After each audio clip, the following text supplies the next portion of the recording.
हे प्रेम रूप श्री राम कृष्ण करुणामय पालय माम्। हे प्रेम रूप श्री राम कृष्ण करुणामय पालय माम्। हे दीन बंधु श्री शारदेश मम प्राण प्रिय पाहि माम्। हे दीन बंधु श्री शारदेश मम प्राण प्रिय पाहि माम्। हे प्रेम रूप श्री राम कृष्ण करुणामय पालय माम्। हे प्रेम रूप श्री राम कृष्ण करुणामय पालय माम्। हे दीन बंधु श्री शारदेश मम प्राण प्रिय पाहि माम्। हे दीन बंधु श्री शारदेश मम प्राण प्रिय पाहि माम्। हे प्रेम रूप श्री राम कृष्ण करुणामय पालय माम्। हे प्रेम रूप श्री राम कृष्ण करुणामय पालय माम्। हे दीन बंधु श्री शारदेश मम प्राण प्रिय पाहि माम्। हे दीन बंधु श्री शारदेश मम प्राण प्रिय पाहि माम्। मम प्राण प्रिय पाहि माम्। मम प्राण प्रिय पाहि माम्।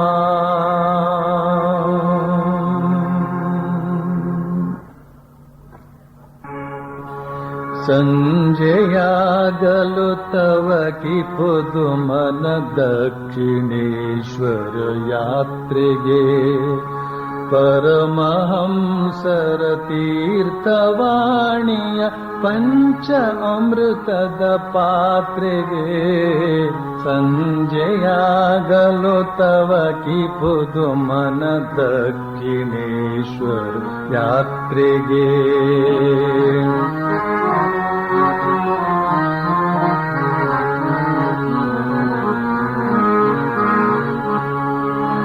गोप्त दप्तर बರೆಯುತ್ತೀರ್ಪ ಮಹೇಂದ್ರ ಗೋಪ್ತನ ನೋಡುವೆ ಗುಪ್ತ ದಪ್ತರ ಬರೆಯುತ್ತೀರ್ಪ ಮಹೇಂದ್ರ ಗೋಪ್ತನ ನೋಡುವೆ ಪ್ರಶ್ನ ವರ್ಷವ ಕರೆಯುತ್ತೀರ್ಪ ನರೇಂದ್ರ ವಾದವನಾಲಿತೆ ಸಂಜೆಯಾಗಲು ತವ ಕಿ ಖುದು ಮನ ದಕ್ಷಿಣೇಶ್ವರ ಯಾತ್ರೆಗೆ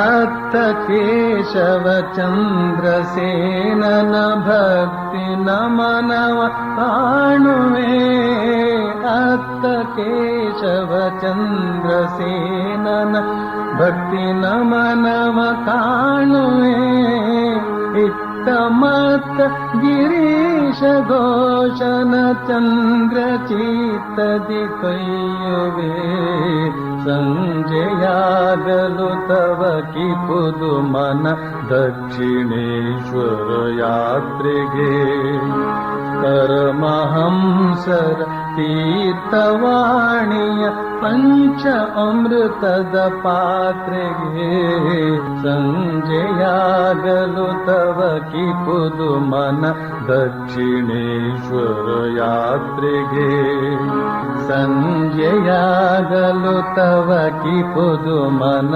ದಕ್ಷಿಣೇಶ್ವರ ಯಾತ್ರೆಗೆ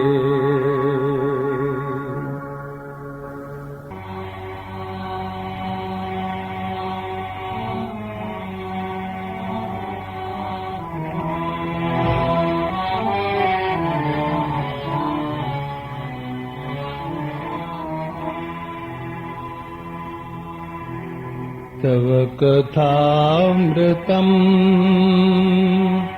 तप्तजीवनम् कविभिरीडितम् कल्मषापहम् श्रवणमङ्गलम् श्रीमदाततम् कृष्णा भुवि गृह्णन्ति ते भूरिदा जना।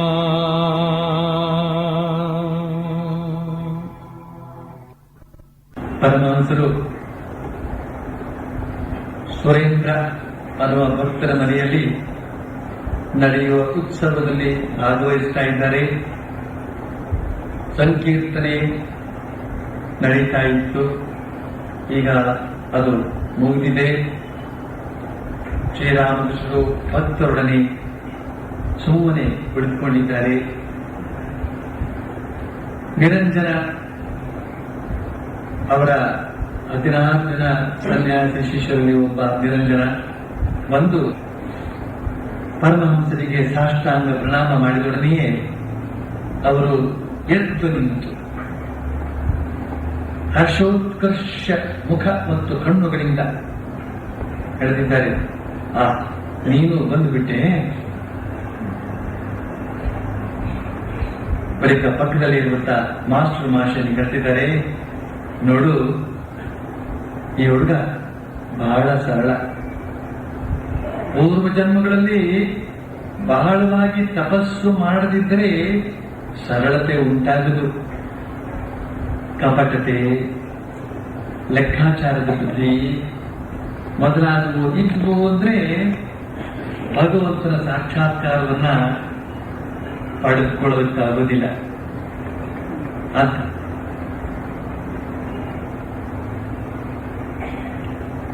ನಿರಂಜನ 17-18 ವರ್ಷದ ಹುಡುಗ, ಇನ್ನು 20 ತುಂಬದೇ ಇರ್ತಕ್ಕಂಥವನು. ಶ್ರೀರಾಮಕೃಷ್ಣ ಭಾಷೆಯಲ್ಲೇ ಹೇಳೋದಿದ್ರೆ,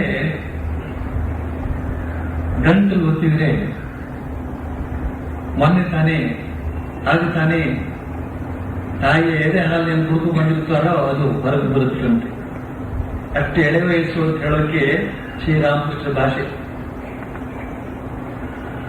ಆ ಹುಡುಗ ಬಂದ ತಕ್ಷಣವೇ ಶ್ರೀರಾಮಕೃಷ್ಣ ಎದ್ದು ನಿಂತು, ಶ್ರೀರಾಮಕೃಷ್ಣ ಅಂದ್ರೆ ಯಾರು? ಆ ಹುಡುಗನ ಗುರು, ಅವತಾರ ಪುರುಷ. ದೊಡ್ಡ ದೊಡ್ಡ ವ್ಯಕ್ತಿಗಳೆಲ್ಲ ಅವ್ರನ್ನ ನೋಡೋದಕ್ಕೋಸ್ಕರ ಕಾತರಿಸಿ ಓಡಬರ್ತಕ್ಕಂತಹ ವ್ಯಕ್ತಿ. ಹುಡುಗ ಬಂದ್ರೆ ಇವರು ಅದು ಹೇಗೆ? ಹರ್ಷೋತ್ಕರ್ಷ ಮುಖ.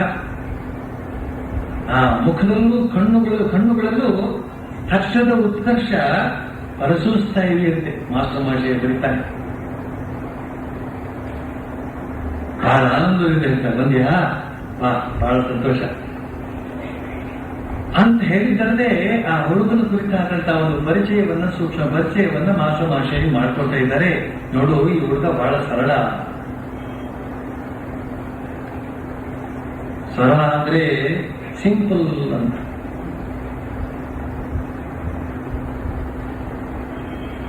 ಸಿಂಪ್ಲಿಸಿಟಿ, ಸಿಂಪಲ್ ಟನ್ ಅಂತ ಇನ್ನೊಂದಿದೆ. ಅಂದ್ರೆ ಟನ್ ಗಂಟ್ಲೆ ಸಿಂಪಲ್ ಅಂತ ಅಂತಾರೆ. ಸಿಂಪಲ್ ಟನ್ ಅಂತಂದ್ರೆ ಬಾಲಿಶ, ಸಿಂಪಲ್ ಅಂತಂದ್ರೆ ಬಾಲ ಸಹಜ. ಬಾಲ ಸಹಜಕ್ಕೂ ಬಾಲಿಶಕ್ಕೂ ಎಷ್ಟು ವ್ಯತ್ಯಾಸ. ಮೊದ್ದಾಗಿರೋದಕ್ಕೂ ಮುಗ್ಧವಾಗಿರೋದಕ್ಕೂ ಎಷ್ಟು ವ್ಯತ್ಯಾಸ. ಈ ಬಗೆಯ ಸರಳತೆ. ಹುಡುಗ ಬಹಳ ಸರಳ ಅಂತ ಹೇಳಿ ಮರುಕ್ಷಣಕ್ಕೆ ಹೇಳ್ತಾ ಇದ್ದಾರೆ, ಪೂರ್ವ ಜನ್ಮಗಳಲ್ಲಿ, ಜನ್ಮಗಳಲ್ಲಿ ಬಹಳವಾಗಿ ತಪಸ್ಸು ಮಾಡಿದ್ದಿದ್ರೆ ಈ ಬಗೆಯ ಸರಳತೆ ಉಂಟಾಗದು. ಒಬ್ಬ ಮನುಷ್ಯ ತುಂಬಾ ಮುಗ್ಧನಾಗಿದ್ದಾನೆ ಅಂತ ಹೇಳಿದ್ರೆ ಆಧ್ಯಾತ್ಮಿಕ ವ್ಯಕ್ತಿಗಳ ದೃಷ್ಟಿಯಲ್ಲಿ ಅದೊಂದು ಮಹತ್ತರವಾದ ಗುಣ. ಆದ್ರೆ ಈ ಲೌಕಿಕ ಬುದ್ಧಿವಂತರು ಇದಾರಲ್ಲ, ಅವ್ರ ದೃಷ್ಟಿಯಲ್ಲಿ ಅವನೊಬ್ಬ ಬೆದಂಬಟ್ಟ. ಈ ನಮ್ಮ ಜೊತೆಲಲ್ಲಪ್ಪ ನೀನು ಬದುಕೋದಕ್ಕೆ ಲಾಯಕ್. ಈ ತರದ ಮದ್ದುಗಳನ್ನು ಕಟ್ಕೊಂಡು ನಾವೇನ್ ಮಾಡೋದು? ನೀನ್ ಯಾವುದೋ ಮಠದಲ್ಲೋ ದೇವಸ್ಥಾನದಲ್ಲೋ ಇರೋದಕ್ಕೆ ಲಾಯಕ್, ಅಲ್ಲಿಗೆ ಹೋಗು ಅಂತ ಕಳಿಸ್ಬಿಡ್ತಾರೆ. ಲೋಕದಲ್ಲಿ ನಾವು ವಾಸವಾಗಿರ್ಬೇಕಾದ್ರೆ ಬಗೆ ಬಗೆಯ ಚಾಲಾಕಿಗಳು ಬೇಕು, ಬಗೆ ಬಗೆಯ ಲೆಕ್ಕಾಚಾರಗಳು ಬೇಕು.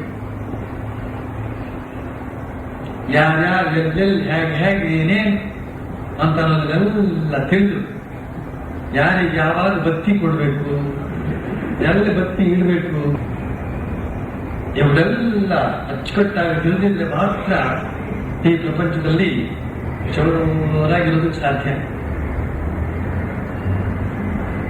ಆದರೆ ಶ್ರೀರಾಮಕೃಷ್ಣರು ಹೇಳಿದಂತಹ ಈ ಬಗ್ಗೆ ಸರಳತೆ ಇರುವಂತಹ ವ್ಯಕ್ತಿ ಇದಾರಲ್ಲ, ಅವನು ದೇವರು ಒಬ್ಬನಿಗೆ ಪ್ರಿಯ. ಆದರೆ ತಸ್ಮಿನ್ ತುಷ್ಟೇ ಜಗತ್ತುಷ್ಟಂ ಪ್ರಣೀತಂ ಜಗತ್ತು ಸಂಕಟತ ಮಾತೇನಿದೆಯೋ, ಒಬ್ಬ ವ್ಯಕ್ತಿ ಭಗವಂತನಿಗೆ ಪ್ರಿಯನಾದ ಅಂತ ಹೇಳಿದ್ರೆ ಸುತ್ತಮುತ್ತ ಇರ್ತಕ್ಕಂಥ ವ್ಯಕ್ತಿಗಳಿಗೂ ಕೂಡ ಪ್ರಿಯನಾಗಲೇಬೇಕಾಗತ್ತೆ. ಎಲ್ಲ ಮನುಷ್ಯರು ಬುದ್ಧಿವಂತರ ಸಹವಾಸ ಮಾಡಿ, ಧನವಂತರ ಸಹವಾಸ ಮಾಡಿ, ಪ್ರತಿಭಾವಂತರ ಸಹವಾಸ ಮಾಡಿ, ಕೊನೆಗೆ ಅವರಿಗೆ ಶಾಂತಿ ಸಿಗೋದು ಈ ಮುಗ್ಧ ವ್ಯಕ್ತಿಗಳಿದ್ದಾರಲ್ಲ ಅವ್ರ ಬಳಿಯಲ್ಲಿ ಮಾತ್ರವೇ. ತಮ್ಮ ಹೃದಯದ ಎಲ್ಲ ಬಗೆಯ ವೇದನೆಗಳನ್ನ, ಸಂಕಟಗಳನ್ನ, ತೊಳಲಾಟಗಳನ್ನ ತೋಡ್ಕೊಳ್ಳೋದಕ್ಕೆ ಈ ಸರಳ ಹೃದಯದ ವ್ಯಕ್ತಿಗಳೇ ಬೇಕಾಗುತ್ತೆ. ಒಂದು ಮುದ್ದು ಮಗುವಿನ ಬಳಿ ಸಾರಿ ನೋಡಿ, ಮನಸ್ಸಿಗೆ ಕರ್ಕರೆಯಾದಾಗ, ಮನಸ್ಸು ವಿಶೇಷವಾದಂತಹ ಸಂಕಟಕ್ಕೆ ಗುರಿಯಾದಾಗ 1 ವರ್ಷದ ಮಗುವನ್ನು ಎತ್ಕೊಳ್ಳಿ. ಅದು ಹಾಲುಂಟು ತೃಪ್ತಿಯಾಗಿರ್ಬೇಕು ಮಾತ್ರ. ಅಳ್ತಾ ಇರ್ತಕ್ಕಂಥ ಮಗು ಅದು ಸ್ವಲ್ಪ ಕಷ್ಟ ಆಗುತ್ತೆ. ಆ ತೃಪ್ತಿಯನ್ನ ಸೂಚಿಸ್ತಕ್ಕಂತಹ ಸಂದರ್ಭದಲ್ಲಿ ಇರತಕ್ಕಂಥ ಆ ಮಗುವನ್ನ ಎತ್ಕೊಳ್ಳಿ, ಅದನ್ನೇ ನೋಡ್ತಾ ಇದೆ. ಒಂದ್ ವೇಳೆ ನಿಮ್ ಮುಖ ನೋಡಿದ್ರೆ ಅದು ಹೆದರಿ ಚೀತ್ಕರಿಸುವ ಸಂದರ್ಭ ಇತ್ತು ಅಂತ ಹೇಳಿದ್ರೆ ದೂರದಲ್ಲೇ ಇಟ್ಕೊಂಡು ನೋಡ್ತಾ ಇದೆ. ಅದು ಪಾಡಿಗೆ ಅದು ತನ್ನ ಮುಗ್ಧವಾದಂತಹ ಮಗುವನ್ನು ಸುಸ್ತ ಅದರ ಪಾಡಿಗಿರುತ್ತಲ್ಲ ಅದನ್ನೇ ನೋಡ್ತಾ ಇದೆ. ಕೇಳದೆ ನಮ್ಮ ಸಂಕಟಗಳೆಲ್ಲ ಪರಾರಿ. ಆ ಮುಗ್ಧ ಮಕ್ಕಳ 1 ವರ್ಷದ ಒಳಗಿನ ಮಕ್ಕಳ ಕಣ್ಣುಗಳನ್ನು ನೋಡ್ಬೇಕು. ಕಣ್ಣುಗಳನ್ನ ಯಾವುದೇ ಬಗೆಯ ಪ್ರಾಪಂಚಿಕ ಕಿಲ್ಬಿಷ ಅಂತಿರ್ತಕ್ಕಂಥದ್ದು ಆ ದೃಷ್ಟಿಯಲ್ಲಿ ಹೊರಸೂಸುವುದೇ ಇಲ್ಲ, ಅಲ್ಲಿ ಇಲ್ಲೇ ಇಲ್ಲ. ದೇವರೇ ಎಲ್ಲವನ್ನು ನೋಡುತ್ತೆ, ಮಂಗಳಕರವಾಗಿ ನೋಡುತ್ತೆ, ಪ್ರೀತಿಯಿಂದ ನೋಡುತ್ತೆ. ಎಲ್ಲ ಖುಷಿಯಾಗಿದ್ದೀರಾ, ಸಂತೋಷವಾಗಿದ್ದೀರಾ, ಇರಿ ನನ್ನ ತರಾನೇ ಬಚ್ಚಾಗಿ ಎತ್ತಾ ಇದ್ದೀನಿ. 2 ವರ್ಷಕ್ಕೆ ಬಂತು ಮಗು, ಅದು ಕಲ್ತ್ಕೊಂಡಿರುತ್ತೆ, ನಾವು ಕಲ್ಸ್ಬಿಟ್ಟಿರ್ತೀವಿ. ಈ ಬಗೆಯ ಸರಳತೆ ಹಲವಾರು ಜನ್ಮಗಳ ತಪಸ್ಸಿನಿಂದ ದೊರೆಯುವಂತಹದ್ದು ಅಂತ ಶ್ರೀರಾಮಕೃಷ್ಣ ಹೇಳುವಾಗ ನಾವು ಅದನ್ನು ವಿಶೇಷವಾಗಿ ಗಮನಿಸಬೇಕಾಗುತ್ತೆ. ಬಳಿಕ ಹೇಳ್ತಾರೆ, ಕಪಟತೆ, ಲೆಕ್ಕಾಚಾರದ ಬುದ್ಧಿ ಮೊದಲಾಗುವ ಇದ್ದು ಅಂದ್ರೆ ಭಗವಂತನ ಸಾಕ್ಷಾತ್ಕಾರವನ್ನು ಪಡೆದುಕೊಳ್ಳೋಕ್ಕಾಗೋದಿಲ್ಲ. ಈ ಲೋಕದಲ್ಲಿ ಯಶಸ್ವಿಯಾಗಿ ಬದುಕೋದಕ್ಕೆ ಅವುಗಳೆಲ್ಲ ಬೇಕೇಬೇಕು. ದೇವತೆಯನ್ನು ಅಭ್ಯರ್ಥಿಗಳ ಇಟ್ಕೊಳ್ಳಪ್ಪ, ಎಷ್ಟು ಬೇಕಾದ್ರೂ ಲೆಕ್ಕಾಚಾರದ ಬುದ್ಧಿ ಇಟ್ಕೋ, ಎಷ್ಟು ಬೇಕಾದ್ರೂ ಕಪಟತೆ ಇಟ್ಕೋ, ಅಲ್ಲ ಇಟ್ಕೊಳ್ಳಿ ಇದೇನ್ ಮಾಡ್ತಾನೆ, ಬೇಡ ಅಂತ ಬಿಡ್ತಾನೆ ಮನುಷ್ಯ. ಇಟ್ಕೋ, ಸುಖ ಬದುಕು, ಅಥವಾ ಅದನ್ನೇ ಸುಖ ತಿಳ್ಕೊ. ಆದ್ರೆ ಭಗವಂತನ ರಾಜ್ಯಕ್ಕೆ ನಾವು ಹಕ್ಕುದಾರರಾಗಬೇಕು. ನಮ್ಮ ಎಲ್ಲ ಮೋಸ, ಕಪಟ, ವಂಚನೆ, ಲಂಚ ಮತ್ತು ಲೆಕ್ಕಾಚಾರದ ಬುದ್ಧಿ ಇವುಗಳನ್ನೆಲ್ಲ ಬದಿಗಿಡಬೇಕಾಗುತ್ತೆ. ಒಂದೇ ಸರ್ತಿ ಬದಿಗಿಡೋದು ಸಾಧ್ಯ ಆಗಿದ್ರು ಕೂಡ ನಿಧಾನಕ್ಕೆ ಅವುಗಳನ್ನು ಮೂಲಾಡಿಸ್ಕೊಳ್ಬೇಕಾಗುತ್ತೆ. ಬಳಿಕ ಹೇಳ್ತಾರೆ ಶ್ರೀರಾಮಕೃಷ್ಣರು, ಕಾಣೋದಿಲ್ವೇ ಭಗವಂತ ಯಾರ ಮನೆಯಲ್ಲಿ ಅವತರಿಸಿದ್ನೋ ಆ ಮನೆಯವರು ಅತ್ಯಂತ ಸರಳರಾಗಿದ್ದು ಕಾಣೋದಿಲ್ವೇ? ಅಂದ್ರೆ ಏನ್ ಹೇಳ್ತಾ ಇದ್ದಾರೆ ಶ್ರೀರಾಮಕೃಷ್ಣರು, ನಾನು ಎಂಟವ್ರ ಮನೆಯನ್ನ ಆರಿಸ್ಕೊಂಡು ಬಂದಿದ್ದೆ. ಬಲಿರಾಮ ಚಟ್ಟೋಪಾಧ್ಯಾಯ ಒಂದು ಸುಳ್ಳು ಸಾಕ್ಷಿಯನ್ನು ಹೇಳೋದಕ್ಕೆ ಸುತರಾಮ್ ಒಪ್ಪದೇನೆ ತನ್ನ ಹಳ್ಳಿಯನ್ನೇ ಬಿಟ್ಟು ಗೊತ್ತು ಗುರಿ ಇಲ್ಲದಂತೆ ಗೊತ್ತು ಗುರಿ ಇಲ್ಲದೆ ಇನ್ನೊಂದು ಹಳ್ಳಿಗೆ ಹೋಗ್ಬೇಕಾಯ್ತು. ಗೊತ್ತು ಗುರಿ ಇಲ್ಲದೆ ಸಂಸಾರ ಸಮೇತನಾಗಿ ಗಂಟು ಮೂಟೆ ಕಟ್ಟಿಕೊಂಡು ಹೋಗುವ ಸಂದರ್ಭ ಬಂದರೂ ಕೂಡ ಸುಳ್ಳು ಸಾಕ್ಷಿ ಹೇಳೋದಕ್ಕೆ ಅವನು ಮುಂದಾಗಲಿಲ್ಲ. ಅಂತಹ ಸರಳನೂ ಸತ್ಯಸಂಧನೂ ಆದಂತಹ ವ್ಯಕ್ತಿಯನ್ನು ಆರಿಸಿಕೊಂಡ್ರು ಅವತಾರ ಪುರುಷ ಜನ್ಮವೆತ್ತದಕ್ಕೆ. ಶ್ರೀಮಾತೆ ಶಾರದಾದೇವಿಯವರು ತಮ್ಮ ಸೋದರರ ಕಾಟವನ್ನು ನೋಡಿ ಆ ಸೋದರರು ಕೂಡ ಇವ್ರನ್ನ ಪ್ರಾರ್ಥಿಸಿಕೊಳ್ತಾರೆ. ಅದನ್ನು ನೋಡಿ ಯಾವ ಪ್ರಾರ್ಥನೆ ಅಂತಂದ್ರೆ, ಅಕ್ಕ ಜನಕ್ಕೂ ನೀನೇ ನಮ್ಮ ಅಕ್ಕನಾಗಿ ಹುಟ್ಟಬೇಕು, ಇದೇ ನನ್ನ ಪ್ರಾರ್ಥನೆ. ಯಾಕಂದ್ರೆ ಕಾಣಿಕೆ ಬರುತ್ತಲ್ಲ,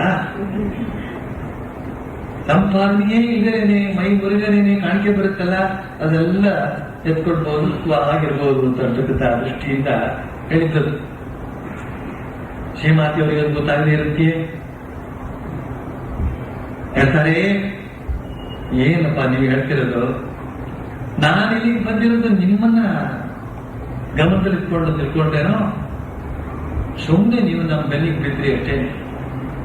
ನಾನು ಇಲ್ಲಿ ಜನ್ಮ ಎದ್ದಿದ್ದು ನನ್ನ ತಂದೆ ರಾಮಚಂದ್ರ ಚಟ್ಟೋಪಾಧ್ಯಾಯ, ರಾಮಚಂದ್ರ ಮುಖರ್ಜಿ, ಶ್ಯಾಮಸುಂದರಿ ದೇವಿ ಎಷ್ಟು ಸರಳರು ಗೊತ್ತೇನು, ಎಷ್ಟು ಸತ್ಯವಂತರು ಗೊತ್ತೇನು, ಅದಕ್ಕೋಸ್ಕರ ನಾನು ಅವ್ರನ್ನ ಆರಿಸ್ಕೊಂಡು ಅಲ್ಲಿ ಬಂದೆ.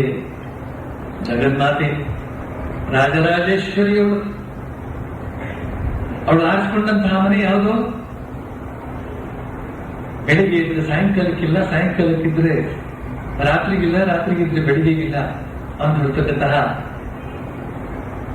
ಒಂದು ಬಗೆಯ ಹೀನಾವಸ್ಥೆ, ದಾರಿದ್ರ್ಯಾವಸ್ಥೆ ಇರ್ತಕ್ಕಂತಹವರ ಮನೆಯಲ್ಲಿ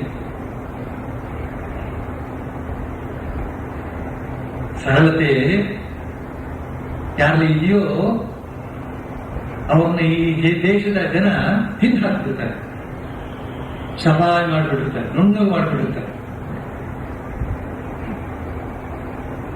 ಆದ್ರೆ ಪರಮಾತ್ಮ ಅವ್ರನ್ನೇ ಆರಿಸ್ಕೊಳ್ತಾರೆ.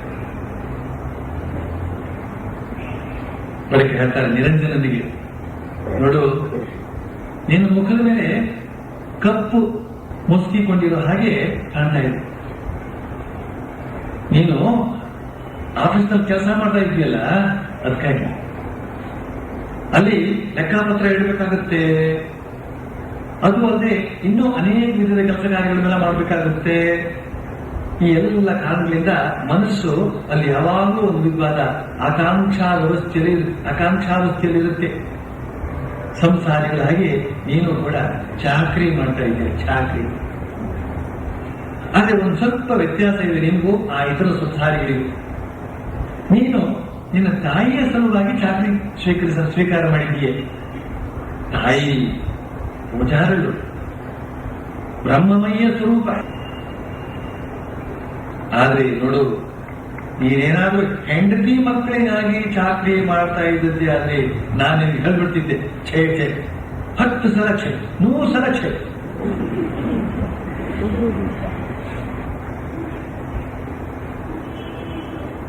ಯಾರ್ಯಾರು ಆಫೀಸಿಗೆ ಹೋಗಿ ಚಾಕ್ರಿ ಮಾಡ್ತಾ ಇದ್ದೀರೋ ಹೆದರ್ಬೇಡಿ, ದಯವಿಟ್ಟು ಒಂದೇ ಸರ್ತಿ ಉದ್ಯೋಗ ಬಿಟ್ಕೊಳ್ಬೇಡಿ. ಈ ಮಾತೆಲ್ಲ ಕೇಳ್ಕೊಂಡು ನಿಧಾನಕ್ಕೆ ಯೋಚನೆ ಮಾಡಿ. ಆದ್ರೆ ಇಲ್ಲಿ ಶ್ರೀರಾಮಕೃಷ್ಣರು ಯಾವ ಬಗೆಯ ಆಧ್ಯಾತ್ಮಿಕತೆಯನ್ನ ಎತ್ತಿ ಹಿಡಿತಾ ಇದ್ದಾರೆ. ತೋರಾಣಿಕೆಯ ಆಧ್ಯಾತ್ಮಿಕತೆ, ಸಂಪಾದನೆಯ ಮಾರ್ಗವಾಗಿ ಸ್ವೀಕಾರ ಮಾಡಲ್ಪಟ್ಟಂತಹ ಆಧ್ಯಾತ್ಮಿಕತೆ, ಕಮರ್ಷಿಯಲೈಸ್ಡ್ ಆಧ್ಯಾತ್ಮಿಕತೆ ಅಲ್ಲ. 100ಕ್ಕೆ 100 ಪ್ರಾಮಾಣಿಕವಾದಂಥ ಭಾವದಿಂದ, ಭಗವಂತನೇ ಗತಿ ಅನ್ನತಕ್ಕಂಥ ಭಾವನೆಯಿಂದ ಯಾರ ಜೀವನವನ್ನು ನಡೆಸ್ತಾರೋ ಅಂತ ಅಶುದ್ಧವಾದ ಆಧ್ಯಾತ್ಮಿಕತೆಯನ್ನು ಎತ್ತಿ ಹಿಡಿತಾ ಇದ್ದಾರೆ ಈ ಮಾತಿನ ಮೂಲಕ. ನಿರಂಜನ, ಅವನ ಹೆಸರೇ ಹೇಳುವಂತೆ ಅವನು ನಿರಂಜನ. ಯಾವುದೇ ಬಗೆಯ ಅಂಜನ ಅಂತಂದ್ರೆ ಕಪ್ಪು ಅವನಿಗೆ ಅಂಟಿಕೊಂಡಿಲ್ಲ. ಅಂತಹ ವ್ಯಕ್ತಿಯ ಮುಖದಲ್ಲೂ ಕೂಡ ಸ್ವಲ್ಪ ಮಾಲಿನ್ಯ ಕಾಣ್ತಾ ಇದೆಯಂತೆ ಶ್ರೀರಾಮಕೃಷ್ಣ. ಯಾತಕ್ಕೆ ಅಂತ ಹೇಳಿದ್ರೆ ಚಾಕರಿ ಮಾಡ್ತಾ ಇದ್ದಾನೆ, ಲೆಕ್ಕಪತ್ರ ಬರೀತಾ ಇದ್ದಾನೆ. ಅಲ್ಲಿ ಆ ಸಾಹುಕಾರರ ಹೆಂಡತಿಗೆ ಅನುಸಾರವಾಗಿ ಏನೇನೋ ಕೆಲಸ ಕಾರ್ಯಗಳನ್ನೆಲ್ಲ ಮಾಡಬೇಕಾಗತ್ತೆ. ಅದು ದುಷ್ಪರಿಣಾಮ ಇರತಕ್ಕಂಥದ್ದು ಅವ್ರ ವ್ಯಕ್ತಿತ್ವದ ಮೇಲೆ ಮುದ್ರೆ ಹೋಗ್ತಾ ಇದೆ, ಅವ್ರ ಮುಖ ಕಾಣ್ತಾ ಇದೆ. ನೀವು ಬೇಕಾದ್ರೆ ಕಾಂಗ್ರೆಸ್ ಆಫೀಸಿಗೆ ಹೋಗಿ ನೋಡ್ಕೊಂಡು ಬನ್ನಿ, ಅವ್ರ ಮುಖ ನೋಡ್ಬೇಕು.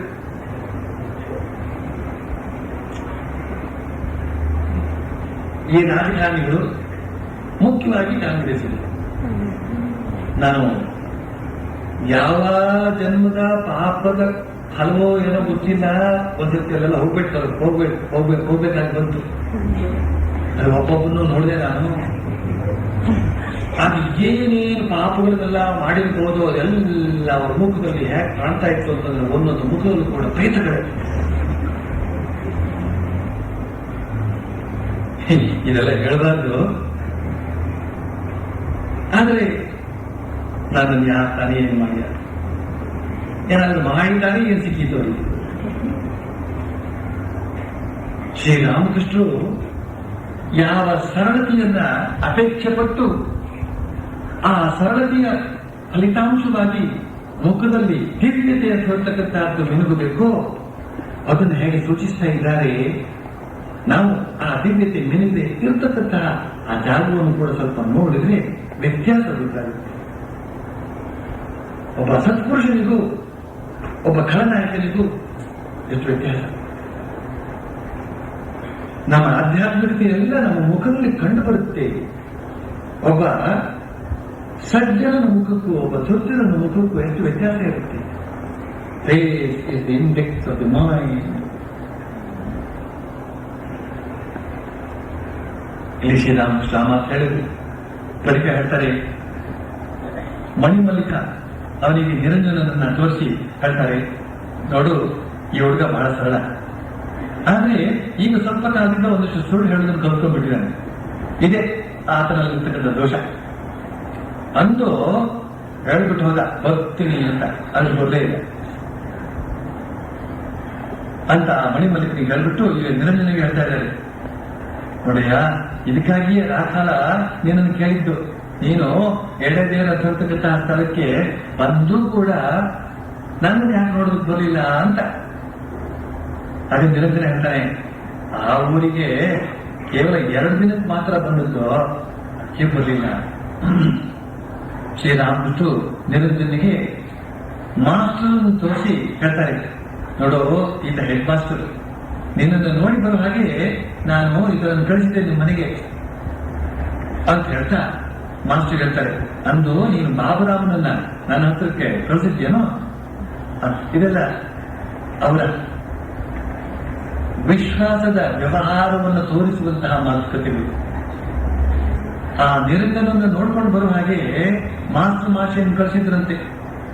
ಈ ಶುದ್ಧ ಹೃದಯದ ಯುವಕರು ಯಾರ್ಯಾರಿದ್ದಾರೋ ಅವರೆಲ್ಲ ತಮ್ಮ ಸಂಪರ್ಕದಿಂದ ಬಿಟ್ಟು ಹೋಗಬಾರದು, ಬಿಟ್ಟು ಹೋದ್ರೆ ಅಲ್ಲಿ ಹಣ್ಣಕ್ಕೆ ಬೆಳೆದಿರ್ತಾರೆ, ಕೆಸರಿಗೆ ಬಿದ್ದುಬಿಡ್ತಾರೆ, ಅವ್ರ ಮೇಲೆತ್ತಬೇಕು, ಅವ್ರನ್ನ ರಕ್ಷಣೆ ಮಾಡಬೇಕು ಅಂತ ಹೇಳ್ತಕ್ಕಂಥ ದೃಷ್ಟಿಯಿಂದ ಮಾಸ್ಟರ್ ಮಾಸ್ಟರ್ ಕಳಿಸೋದೇನು, ಇನ್ನೊಬ್ಬನ ಕಳಿಸೋದೇನು, ಮತ್ತೊಬ್ಬನ ಕಳಿಸೋದೇನು. ಆ ಕಳಿಸಿದಾಗ ಅರೆ ನನ್ನ ಬಗ್ಗೆ ಎಷ್ಟೊಂದು ಆಸಕ್ತಿ ಇವರಿಗೆ ಅಂತ ಓಡಿ ಬರ್ತಾರೆ ನೋಡಿ. ಈ ತರ ವಿಶ್ವಾಸದ ವ್ಯವಹಾರವನ್ನು ಈ ಮಾತುಗಳ ಮೂಲಕ ನಾವು ಕಾಣಬಹುದು ಅಷ್ಟೇ. ಬಳಿಕ ಮಾಸ್ಟರ್ ಮಾಷಿಯ ಬರಿತಾ ಇದ್ದಾನೆ, ಪರಮಹಂಸರು ಪಕ್ಕದ ಕೊಠಡಿಗೆ ಹೋಗಿ ಕೆಲವು ಮಂದಿ ಭಕ್ತರೊಡನೆ ಮಾತುಕತೆ ಆಡ್ತಾ ಇದ್ದಾರೆ. ಶ್ರೀರಾಮಕೃಷ್ಣ ಮಾಸ್ಟರ್ ಮಾಷಿಯನ್ನು ಹೇಳ್ತಿದ್ದಾರೆ, ಆಹಾ ಗೋಪಿಯರದು ಎಂಥ ಅನುರಾಗ, ತಮಾಲ ವೃಕ್ಷ ನೋಡಿದೊಡನೆಯೇ ಒಮ್ಮೆಗೆ ಪ್ರೇಮೋನ್ಮಾದ, ರಾಧೆಯ ವಿರಹಾಗ್ನಿ ಅಷ್ಟು ಉಜ್ವಲವಾಯಿತು, ಕಣ್ಣಿನಿಂದ ನೀರು ಶ್ರವಿಸಿದೊಡನೆಯೇ ಅದು ಇಂಗಿತು. ನೀರು ಶ್ರವಿಸುವುದೇ ತಡ ಅದು ಆವಿಯಾಗಿ ಹೊರಟು ಹೋಗ್ತಿತ್ತು. ಕೆಲವು ಸಮಯ ಆಕೆಯ ಭಾವ ಎಷ್ಟು ಗಂಭೀರವಾದದ್ದು ಅಂತ ಗೊತ್ತೇ ಆಗ್ತಿರ್ಲಿಲ್ಲ. ವಿಶಾಲವಾದ ಸರೋವರಕ್ಕೆ ಆನೆ ಹೇಳಿದ್ರೆ ಅದು ಜನರ ಗಮನಕ್ಕೆ ಬರೋದಿಲ್ಲ, ಹೇಗೋ ಹಾಗೆ ಅಂತ. ಎಂದಿಗಿದ್ದಂತೆ ಈಗ ಪಕ್ಕದ ಗೋಡೆ ಹೋಗಿ ಈ ಆಧ್ಯಾತ್ಮಿಕ ಪ್ರೇಮೋನ್ಮಾದ, ಭಕ್ತಿಯ ಉನ್ಮಾದ ಅದನ್ನು ತಿಳಿಸ್ತಾ ಇದ್ದಾರೆ. ಆ ಗೋಪಿಕಾ ಸ್ತ್ರೀಯರ ಭಕ್ತಿಯನ್ನು ಕುರಿತಾಗಿ ಅದು ಭಾಗವತದಲ್ಲಿ ಬಹಳಷ್ಟು ಬಂದಿದೆ. ಅದು ಕುರಿತಾಗಿ ಶ್ರೀರಾಮಕೃಷ್ಣರು ಹೇಳ್ತಾ ಇದ್ದಾರೆ. ಆ ಗೋಪಿಯರದು ಎಂಥ ಅನುರಾಗ.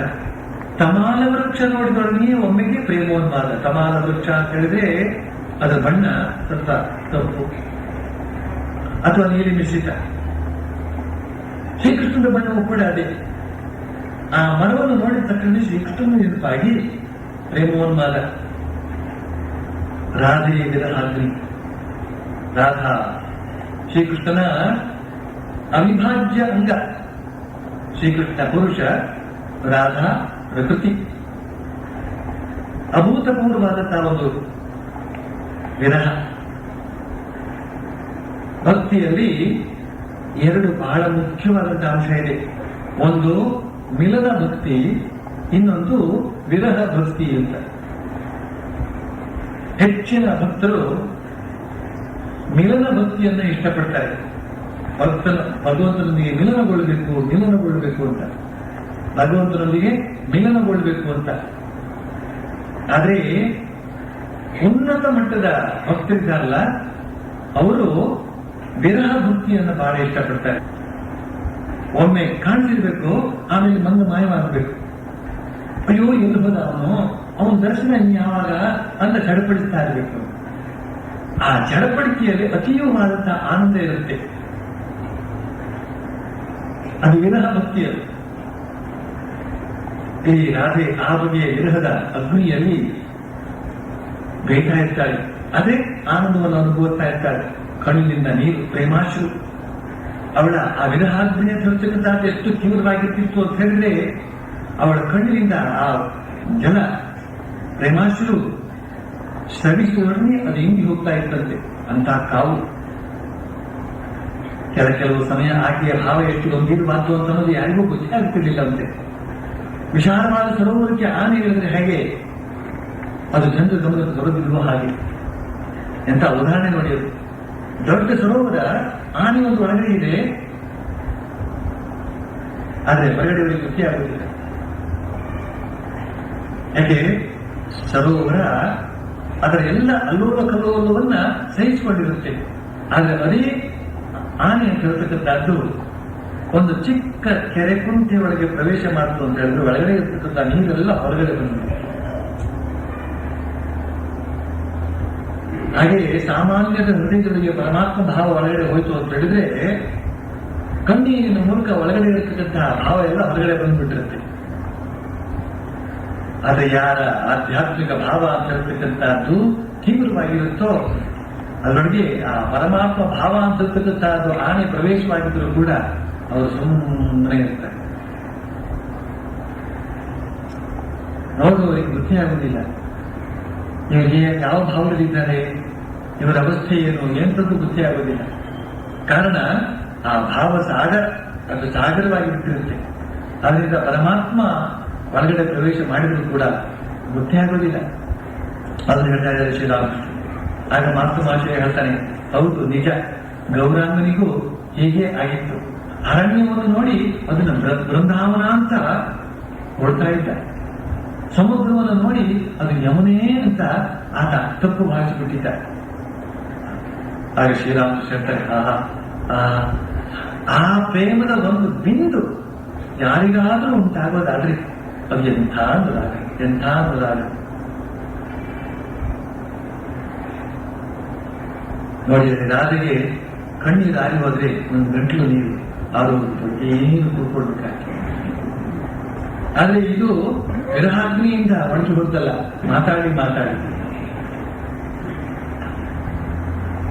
ಶ್ರೀರಾಮಕೃಷ್ಣ ಹೇಳ್ತಾರೆ, ಆ ಪ್ರೇಮದ ಒಂದು ಬಿಂದು ಯಾರಿಗಾದ್ರೂ ಉಂಟಾಗೋದಾದ್ರೆ ಅದು ಎಂಥ ಅನುರಾಗ, ಎಂಥ ಅನುರಾಗ, ಏನು ಪ್ರೀತಿಯದು. ರಾಧೆಯದ್ದು ಕೇವಲ 100ಕ್ಕೆ 100 ಭಾಗ ಅಲ್ಲ, 100ಕ್ಕೆ 125 ಭಾಗ ಅನುರಾಗ. ಇದಕ್ಕೆ ಪ್ರೇಮೋನ್ಮಾದ ಅಂತ ಹೆಸರು.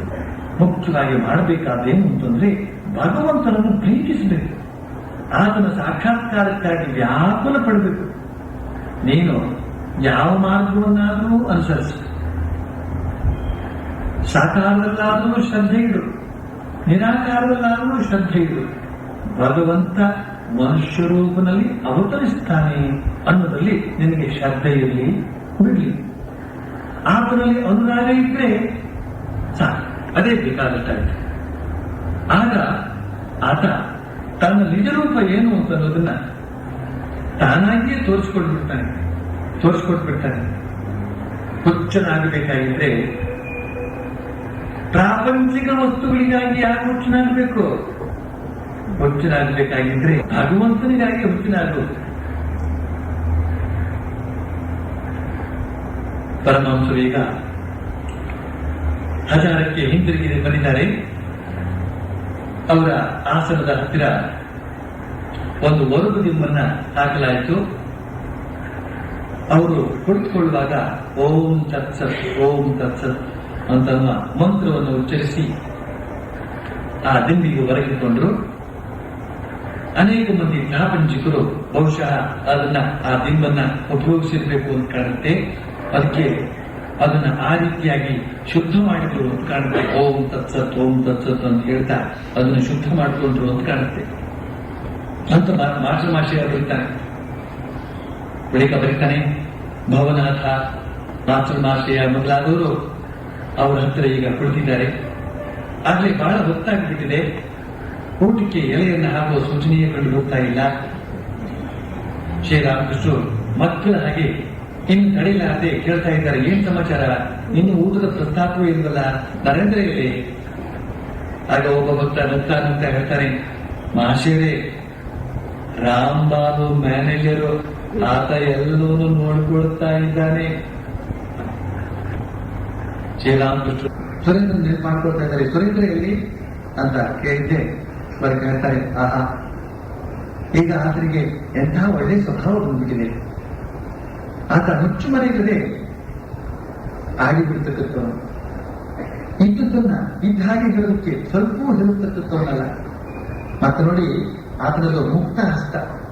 ಸಹಾಯಕ್ಕಾಗಿ ಆತನನ್ನ ಯಾರೇ ಸಮೀಪಿಸಲಿ ಅವರು ಎಂದಿಗೂ ಬರಿ ಕೈಯಲ್ಲಿ ಹಿಂದಿರುಗುವಂತೆಯೇ ಇಲ್ಲ ಅಂತ ಹೇಳ್ತಾ ಮಾಷೆನಿಗೆ ಹೇಳ್ತಾರೆ, ನೀನು ಭಗವಂತಾಸರನ್ನ ನೋಡಿದು ಹೋಗಿದ್ದೀಯಲ್ಲ, ಅವರು ನಿನಗೆ ಹ್ಯಾಕ್ ಕಂಡ್ರು ಹೇಳೋಣ ಅಂತ. ಇಲ್ಲಿ ಶ್ರೀರಾಮಕೃಷ್ಣರು ಆ ಸುರೇಂದ್ರನ ಗುಣಗಾನ ಮಾಡಿದ್ದು ನೆನಪು ಮಾಡ್ಕೋಬೇಕು. ಮೊದಲನೇದಾಗಿ ಅವನಲ್ಲಿ ಒಳ್ಳೆ ಸ್ವಭಾವ ಬಂದ್ಬಿಟ್ಟಿದೆ ಅಂತೆ. ಅದೇನದು ಒಳ್ಳೆ ಸ್ವಭಾವ? ಅವನು ಇದ್ದ ಹಾಗೆ ಹೇಳ್ತಾನಂತೆ. ನೋಡಿ, ಇದ್ದದ್ದನ್ನು ಇದ್ದ ಹಾಗೆ ಹೇಳಿದ್ರೆ ಅದು ಒಳ್ಳೆ ಸ್ವಭಾವ. ಇದ್ದದ್ದನ್ನು ಇದ್ದ ಹಾಗೆ ಹೇಳಿದ್ರೆ ಎದ್ದು ಬಿದ್ದು ಎದೆಗೆ ಬಂದು ಒದ್ದ ಸಿದ್ದಪ್ಪ ಅಂತ ಖಂಡದಲ್ಲಿ ಖಂಡಾಗಿ ಹೇಳಿದ್ರೆ ಖಂಡದಂತ ಕೋಪ ಬರ್ತದೆ. ಅದರಿಂದ ಹೇಳಬಾರದು ಅಂತ ನಮ್ಮ ಲೌಕಿಕ ಬೋಧನೆ. ಆದರೆ ಪಾರಮಾರ್ಥಿಕ ಬೋಧನೆ ಅಂತ ಹೇಳಿದ್ರೆ ಇದ್ದಾಗಿ ಹೇಳಬೇಕು. ಸುಮ್ಮನೆ ತಿಳ್ಕೊಂಡು ಹೇಳ್ತೇನೆ, ಇದ್ದದಿದ್ದಾಗಿ ಹೇಳ್ಬಿಟ್ಟು ಏನಾದರೂ ತೊಂದರೆ ಪಡ್ಕೋಬೇಡಿ. ಆ ಗುಣ ನಮ್ಮಲ್ಲಿ ಸಾಧನೆಯಿಂದ ಬರಬೇಕು. ನಿಜವಾದ ತೀವ್ರತೆಯಿಂದ ಸಾಧನೆ ಮಾಡಿದಾಗ ಒಂದು ಪ್ರಾಮಾಣಿಕ ಭಾವದಿಂದ ಇದ್ದದ್ದಂತೆ ಹೇಳುವಂತೆ ಒಂದು ಗುಣ ಬರುತ್ತೆ. ಸುಮ್ಮನೆ ಇದ್ದದ್ದಂತೆ ಹೇಳ್ಬಿಟ್ರೆ ರಾಮಕೃಷ್ಣ ಸಂತೋಷವಾಗುತ್ತೆ ಅಂತ ನೇರವಾಗಿದೆ. ಸುಮ್ಮನೆ ಯಾವ ಒಂದು ಶಕ್ತಿಯನ್ನು ಬೆಳೆಸ್ಕೊಳ್ಳೋದೇನೆ ಪೆದ್ದಾಗಿ ಇದ್ದದ್ದಾಗಿ ಹೇಳ್ಬಿಟ್ರೆ ಕಪಾಲ ಮೋಕ್ಷ ಆಗುತ್ತೆ. ಬಹಳ ಕಷ್ಟ. ಲೋಕದ ಜೀವನ ಸುಲಭ ಇಲ್ಲ. ಆದರೆ ಆ ಆತ್ಮಶ್ರದ್ಧೆಯನ್ನು ಬೆಳೆಸ್ಕೊಂಡ ಮೇಲೆ ಈ ಗುಣ ತನ್ನಷ್ಟಕ್ಕೆ ಬರುತ್ತೆ. ಅದನ್ನೇ ಶ್ರೀರಾಮಕೃಷ್ಣರು ಆತನಿಗೆ ಈಗ ಎಂತ ಒಳ್ಳೆಯ ಸ್ವಭಾವ ಬಂದ್ಬಿಟ್ಟಿದೆ ಅಂತ. ಬಳಿಕ ಇನ್ನೊಂದು ಮಾತ್ರ ಹೇಳಿದ್ರು, ಆತನದು ಮುಕ್ತ ಹಸ್ತವಾಗಿ ಬಿಟ್ಟಿದೆ ಅಂತ. ಮುಕ್ತ ಹಸ್ತ ಅಂತಂದ್ರೆ ತೆರೆದ ಹಸ್ತ. ಮುಷ್ಟಿಯಲ್ಲಿ ಇಟ್ಕೊಳ್ತಕ್ಕಂಥ ಬುದ್ಧಿ ಅಲ್ಲ. ಯಾರು ಬೇಕು ಅಂತ ಕೇಳಿಕೊಂಡು ಬರ್ತಾರೋ ಅವರಿಗೆ ಎಲ್ಕಿಂಚಿತ್ ಸಹಾಯವನ್ನು ಮಾಡದೇನೆ ಹಿಂದಿರುಗತಕ್ಕಂಥ ವ್ಯಕ್ತಿ ಅಲ್ಲ ಅಂತ ಮಾತನ್ನು ಹೇಳ್ತಾ ಇದ್ದಾರೆ. ಅಂದ್ರೆ ತೆರೆದ ಹೃದಯದಿಂದ, ಮುಕ್ತ ಹಸ್ತದಿಂದ ಯಾರು ದಾನ ಮಾಡ್ತಾರೋ ಅವರು ಪರಮಾತ್ಮನಿಗೆ ಎಷ್ಟು ಪ್ರಿಯರಾಗ್ತಾರೆ ಅಂತನ್ನುವ ಸೂಚನೆ ಸಿಗುತ್ತೆ ನಮಗೆ. ಶ್ರೀರಾಮಕೃಷ್ಣ ಸಂತೋಷ ಪಡ್ತಾರೆ ಅಂತ ಅನ್ನೋದು ಇಲ್ಲಿ ಕಂಡು ಬರುತ್ತೆ. ಬಳಿಕ ಹೇಳ್ತಾರೆ, ಭಗವಾನ್ ದಾಸರನ್ನ ನೋಡಕ್ ಹೋಗಿದ್ಯಲ್ಲ ಅಂತ ಮಾಸ್ಟರ್ನಿಗೆ ಹೇಳ್ತಿದ್ದಾರೆ. ಭಗವಾನ್ ದಾಸರನ್ನ ನೋಡಕ್ ಹೋಗಿದ್ಯಲ್ಲ, ಅವರು ನಿನಗೆ ಯಾಕಂದ್ರೆ ಹೇಳೋಣ ಅಂತ. ಭಗವಾನ್ ದಾಸರು ಅಂತ ಹೇಳಿದ್ರೆ ಅದೇ ವೈಷ್ಣವ ಸಂತ, ಅವ್ರು ಗೊತ್ತಾಗಿ ಅವ್ರನ್ನ ನೋಡಕ್ ಹೋಗಿದ್ದು ಶ್ರೀರಾಮಕೃಷ್ಣ. ಮಾಸ್ಟರ್ ಹೇಳ್ತಾನೆ, ಈಗ ಅವರು ಬಹಳವಾಗಿ ಮುದುಕರಾಗಿಟ್ಟಿದ್ದಾರೆ. ಅವ್ರ ಊರಿಗೆ ಹೋಗಿದ್ದೆ, ಅಲ್ಲಿ ರಾತ್ರಿ ವೇಳೆಯಲ್ಲಿ ಅವ್ರನ್ನ ನೋಡಿದೆ. ಒಂದು ಹಾಸಿಗೆ ಮೇಲೆ ಮಾಡ್ಕೊಂಡಿದ್ರು. ಒಬ್ಬ ಪ್ರಸಾದವನ್ನು ತಂದು ಅವರಿಗೆ ತಿನ್ನಿಸ್ತಾ ಇದ್ದ. ಗಟ್ಟಿಯಾಗಿ ಕೂಗಿ ಮಾತನಾಡಿಸಿದ್ರೆ ಮಾತ್ರ ಅವರಿಗೆ ಸ್ವಲ್ಪ ಕೇಳಿಸುತ್ತೆ ಅಷ್ಟೇ. ನಾನು ನಿಮ್ಮ ವಿಷಯವಾಗಿ ಅವರಿಗೆ ಹೇಳಿದೆ. ಆಗ ಅವ್ರು ಹೇಳಿದ್ರು, ನಿನಗೆ ಇನ್ನೇನು ಚಿಂತೆ, ಶ್ರೀರಾಮಕೃಷ್ಣ ಅಂತ ಅವರ ಸಹಾಯ ಮಾಡಿದ್ರೆ ನಿನಗಿನ್ನೇನು ಚಿಂತೆ ಅಂತ ಅವ್ರು ಹೇಳಿದ್ರು. ಶ್ರೀರಾಮಕೃಷ್ಣಿಗೆ ಬಹಳ ಸಂತೋಷವಾಗುತ್ತೆ. ಈಗ ಭವನಾಥ ಅಂತ ಭಕ್ತ ಮಾಸ್ಟರ್ ಹೇಳ್ತಾನೆ, ನೀವು ಅನೇಕ ದಿನಗಳಿಂದ ದಕ್ಷಿಣೇಶ್ವರಕ್ಕೆ ಬರಲೇ ಇಲ್ಲ. ಪರಮಹಂಸರು ನಿಮ್ಮ ವಿಷಯವಾಗಿ ವಿಚಾರಿಸಿದ್ರು, ಕೇಳಿದ್ರು, ಮಾಸ್ಟರ್ ಈ ಸ್ಥಳ ರುಚಿಯಾಗಿಬಿಟ್ಟಿದೆ ಹೇಗೆ, ಬೇಜಾರಾಗ್ಬಿಟ್ಟಿದೆ ಹೇಗೆ ಅಂತ ಕೇಳಿದ್ರು. ಹೀಗಂತ ಹೇಳಿ ಭವನಾಥ ನಗೋದಕ್ಕೆ ಶುರು ಮಾಡಿದ ಅಂತೆ. ಶ್ರೀರಾಮಕೃಷ್ಣ ಏನ್ ಹೇಳಿದಂತೆ, ಏನಪ್ಪಾ ಮಾಸಿ ಯಾತಕ್ಕೆ ಬರ್ತಾ ಇಲ್ಲ, ಈ ಸ್ಥಳ ಏನಾದ್ರು ಅವ್ರಿಗೆ ಬೇಜಾರಾಗ್ಬಿಟ್ಟಿದೆ ಹೇಗೆ ಅಂತ ಕೇಳಿದ್ರು. ಹಾಗೆ ನಗೋದಕ್ಕೆ ಶುರು ಮಾಡಿದ್ರು. ಪರಮಹಂಸರು ಅವರಿಬ್ಬರ ಮಾತುಕತೆಗಳನ್ನು ಕೇಳ್ತಾ ಇದ್ರು. ಮಾಸ್ಟರನ್ನ ಪ್ರೀತಿಯಿಂದ ದೃಷ್ಟಿಸಿ ಆತನನ್ನು ಕೇಳ್ತಾ ಇದ್ದಾರೆ, ಹೌದು ನಿಜ, ನೀನು ಬಹಳ ದಿನಗಳಿಂದ ಎಲ್ಲಿ ಹೋಗೇ ಇಲ್ಲಲ್ಲ, ಯಾಕೆ? ಆಗ ಮಾಸ್ಟರ್ ಏನೋ ಕುಂಟು ನೆರವನ್ನ ಕೊಡ್ತಾ ಇದ್ದಾನೆ ಅಂತ ಮಾಸ್ಟರ್ ಭಾಷೆಯನ್ನು ಬರ್ಕೊತಾ ಇದ್ದಾನೆ. ಈಗ ಮಹಿಮಚರಣ ಬಂದ. ಆತ ಕಾಶಿಪುರ ನಿವಾಸಿ. ಕಾಶಿಪುರ ಅಂದ್ರೆ ಶ್ರೀರಾಮಕೃಷ್ಣ ಶರೀರ ತ್ಯಾಗ ಮಾಡಿದಂತಹ ಜಾಗ, ಈಗ ಬಹಳ ಪ್ರಖ್ಯಾತವಾದಂತಹ ಜಾಗ, ದಕ್ಷಿಣೇಶ್ವರಕ್ಕೆ ಅತಿ ಸಮೀಪದಲ್ಲಿ ಇರತಕ್ಕಂತಹ ಜಾಗ. ಅಲ್ಲಿನವನು ಈ ಮಹಿಮಚರಣ. ಪರಮಹಂಸರಲ್ಲಿ ಆತನಿಗೆ ವಿಶೇಷವಾದ ಶ್ರದ್ಧಾ ಭಕ್ತಿ. ಸರ್ವದಾ ದಕ್ಷಿಣೇಶ್ವರಕ್ಕೆ ಹೋಗ್ತಲೇ ಇರ್ತಾನೆ.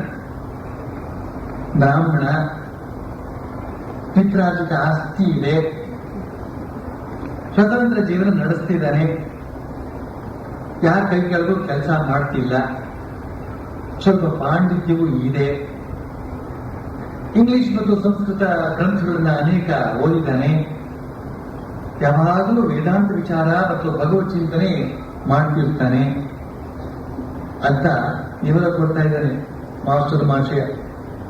ಶ್ರೀರಾಮಕೃಷ್ಣರು ಮಹಿಮಚರಣಿಗೆ ಹೇಳ್ತಾ ಇದ್ದಾರೆ, ಏನಪ್ಪ ಇದು, ನಿಮಗೆ ಒಂದು ಜಲಸೆ ಬಂದು ನಿಂತುಬಿಟ್ಟಿದೆಯಲ್ಲ ಅಂತ. ಮಹಿಮಚರಣರನ್ನ ಜಲಜು ಅಂತ ಕರೀತಾ ಇದ್ದಾರೆ.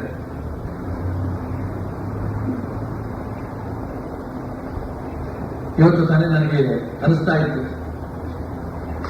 ಆ ಪೊನ್ನಂಪೇಟೆಗೆ ನಾನು ಹೋಗ್ತಾ ಇದ್ದೀನಲ್ಲ, ಆ ಸಣ್ಣ ಕೊಳ್ಳಕ್ಕೆ ಸಣ್ಣ ಕೆರೆ ಕುಂಟೆಗೆ ಸರೋ ದೊಡ್ಡ ಸಮುದ್ರದಲ್ಲಿರ್ತಕ್ಕಂಥ ಒಂದು ಜಲಜು ಹೋಗಿ ನಾನು ಸೇರ್ಕೊಳ್ಬೇಕಾಗಿದೆ, ಅಲ್ಲಿ ಹೇಗೆ ಈಜು ಸಾಧ್ಯ ಎಲ್ಲ ಹೋಗಿ ಕೂತ್ಕೊಂಡ್ಬಿಡ್ತಾರೆ ಅಂತ.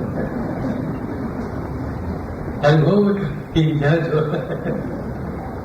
ಅಂತ ಯೋಚನೆ ಆಗ್ತಾ ಇತ್ತು. ಇಲ್ಲಿ ಶ್ರೀರಾಮಕೃಷ್ಣರು ಆ ಮಹಿಮಚರಣ ಹೇಳ್ತಾ ಇದ್ದಾರೆ, ಏನಪ್ಪಾ ಇದು, ಇಲ್ಲಿ ಒಂದು ದೊಡ್ಡ ಜಲಜು ಬಂದು ನಿಂತು ಬಿಟ್ಟಿದೆಯಲ್ಲ ಅಂತ ಎಲ್ಲರೂ ನೋಡ್ತಾ ಇದ್ದಾರೆ.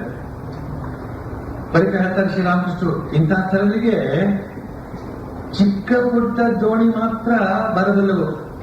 ಆದ್ರೆ ಒಂದು ವಿಷಯ, ಇದು ಮಳೆಗಾಲ ಅಲ್ವಾ, ಮಳೆಗಾಲ ಅಂತಂದ್ರೆ ನೀರು ತುಂಬಿ ಹರಿತೆ ಆಗ ಜಲಜು ಕೂಡ ಬಂದ್ಬಿಡ್ಬೋದು ಅಂತ ಅದರ್ಥ.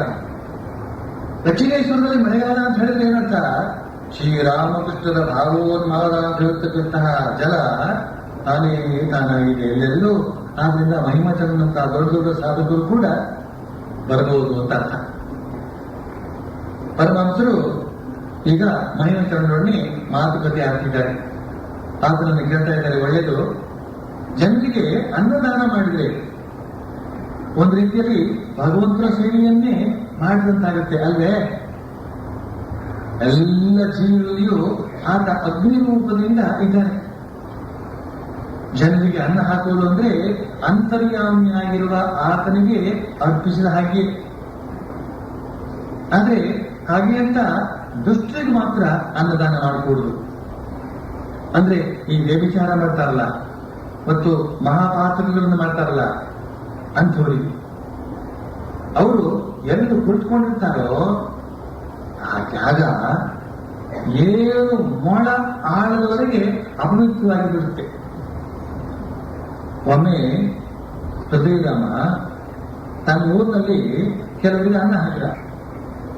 ಅವರ ಅನೇಕರು ಬಹಳ ಕೆಟ್ಟವರು. ನಾನು ಹೃದಯರಾಮಿಗೆ ಹೇಳಿದೆ, ಇದು ಗೆಳೆಯ, ಇಂಥವರಿಗೆಲ್ಲ ನೀನು ಅನ್ನ ಹಾಕಿದೆಯೋ, ಈಗ ನೋಡು ನಾನು ನಿನ್ನ ಮನೆಯಿಂದ ಹೊರಟೇ ಇದ್ದೆ. ಮಹಿಮ ಚಂದಿಗೆ ನಾನು ಕೇಳಿದ್ದೇನೆ, ನೀನು ಹಿಂದೆ ಬಹಳವಾಗಿ ಅನ್ನ ಮಾಡ್ತಾ ಇದ್ದೆ ಅಂತ, ಈಗ ಸಂಸಾರದ ವಿಚಾರ ದೋಷ ಹೆಚ್ಚಾಗಿಬಿಟ್ಟಿದೆ ಅಂತ ಕಾಣುತ್ತೆ ಅಲ್ಲೇ, ನಮಗೆ ಅನ್ನದಾನ ಮಾಡೋದು ಕಡಿಮೆ ಮಾಡಿದಾನೆ ಅಂತ ಅರ್ಥ. ಅನ್ನದಾನದ ಬಗ್ಗೆ ಶ್ರೀರಾಮಕೃಷ್ಣರು ಬಹಳ ಒಲವನ್ನ ತೋರಿದ್ದಾರೆ ಅಂದುಬಿಟ್ಟಾರೆ. ಈ ಸಂದರ್ಭದಲ್ಲಿ ಧರ್ಮಸ್ಥಳದ ನೆನಪಾಗುತ್ತೆ. ಅನ್ನದಾನ ಮಾಡಿದರೆ ಯಾವ ರೀತಿಯಲ್ಲಿ ಮಾಡಬೇಕು ಅಂತ ಅನ್ನೋದಕ್ಕೆ ಒಂದು ಆದರ್ಶ ಬೇಕಿದ್ರೆ, ಇವತ್ತು ಜಗತ್ತೇ ಆ ಆದರ್ಶವನ್ನು ಕಂಡುಕೊಳ್ಬೇಕಿದ್ರೆ ಧರ್ಮಸ್ಥಳಕ್ಕೆ ಹೋಗ್ಬೇಕು. ಬೆಂಗಳೂರು ಮಠದಲ್ಲೂ ಕೂಡ ಅನ್ನದಾನ ಯಾವ ರೀತಿಯಲ್ಲಿ ಆಗಬೇಕು ಅಂತ ಅನ್ನೋದ್ರ ಬಗ್ಗೆ ಸ್ವಾಮಿ ವಿವೇಕಾನಂದರು ಕಲ್ಪನೆಯನ್ನ ತಮ್ಮ ಸೋದರ ಸನ್ಯಾಸಿಗಳಿಗೆ ಹೇಳಿದ್ರು. ಅನ್ನ ಎಷ್ಟು ಮಾಡಬೇಕು ಅಂದ್ರೆ, ಆಗಿನ ಕಾಲದಲ್ಲಿ ಈ ತರ ಕುಕ್ಕರು ತರಿಸಬೇಕಾಗಿರಲಿಲ್ಲ, ಗಂಜಿ ಹಿಂಗಿ ಹೋಗಬೇಕಾಗುವ ವ್ಯವಸ್ಥೆ ಇರಲಿಲ್ಲ, ಅನ್ನ ಬಸಿಬೇಕಾಗಿತ್ತಲ್ಲ. ಆ ಅನ್ನ ಬಸ್ತಂತಹ ಗಂಜಿ, ಬಸ್ತಾಗ ಹರಿತಕ್ಕಂಥ ಗಂಜಿ ಇದೆಯಲ್ಲ, ಅದು ಹರಿದು ಹರಿದು ಹರಿದು ಒಂದು ಪಕ್ಕದಲ್ಲೇ ಗಂಗಾ ನದಿ ಹರಿಯುತ್ತೆ. ಆ ಗಂಗಾ ನದಿಗೆ ಹೋಗಿ ಸೇರಿ ಗಂಗಾ ನದಿಗೆ ನೀರೇ ಬೆಳಕಾಗಬೇಕು ಅಂತೆ. ಅಷ್ಟರ ಮಟ್ಟಿಗೆ ಅನ್ನ ಬೇಯಿಸಬೇಕು, ಆ ರೀತಿಯಲ್ಲಿ ಅನ್ನದಾನ ನಡೀಬೇಕು ಅಂತ ಒಂದು ಕಲ್ಪನೆಯನ್ನ ಸ್ವಾಮಿ ವಿವೇಕಾನಂದರು ಅದನ್ನು ಮುಂದೆ ಇರ್ತಾರೆ. ಇಲ್ಲಿ ಶ್ರೀರಾಮಕೃಷ್ಣರು ಅದನ್ನು ಇಷ್ಟಪಟ್ಟಿದ್ದಾರೆ. ಅದನ್ನು ಮಹಿಮಚಂದ್ರ ಹತ್ರ ಈ ರೀತಿ ಹೇಳ್ತಾ ಇದ್ದಾರೆ. ಈಗ ಮಾಸ ಬರೀತಾ ಇದ್ದಾನೆ. ಪರಮಹಂಸರು ಮತ್ತು ಭಕ್ತರು ಆನಂದದಿಂದ ಊಟ ಮಾಡಿ ಸ್ವಲ್ಪ ಮುಂದುವರಿತು.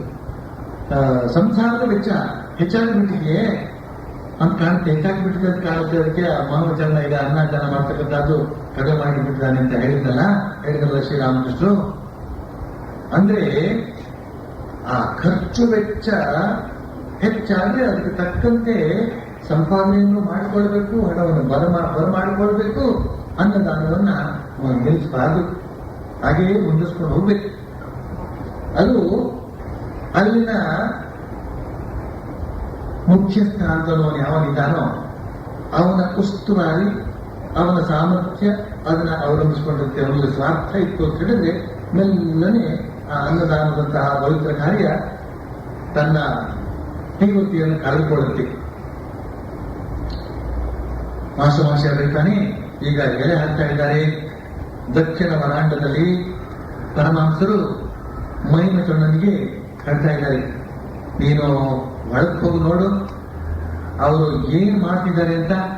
ಸಾಧ್ಯವಾದ್ರೆ ಒಂದ್ ಸ್ವಲ್ಪ ಹೊತ್ತು ನೀನು ಬಡಿಸು. ಆದ್ರೆ ಅದನ್ನು ನಾನು ಹೇಳೋದು ಸರಿಯಲ್ಲ. ಯಾಕಂತಂದ್ರೆ ಈ ಸೂರ್ಯನ ಮನೆ, ನಾನು ಒಬ್ಬ ಅತಿಥಿ, ನಾನು ಹೊರಗಡೆಯಿಂದ ಆಹ್ವಾನಿತ, ನಾನು ಹೋಗ್ಬಿಟ್ಟಿದ್ದೆ ಅಲ್ಲಿ ಉಸ್ತುವಾರಿ ಮಾಡ್ತು ಅಂತ ಹೇಳಿದ್ರೆ ಇವರಿಗೆಲ್ಲ ಬಂದವರ ಯಜಮಾನಿಕೆ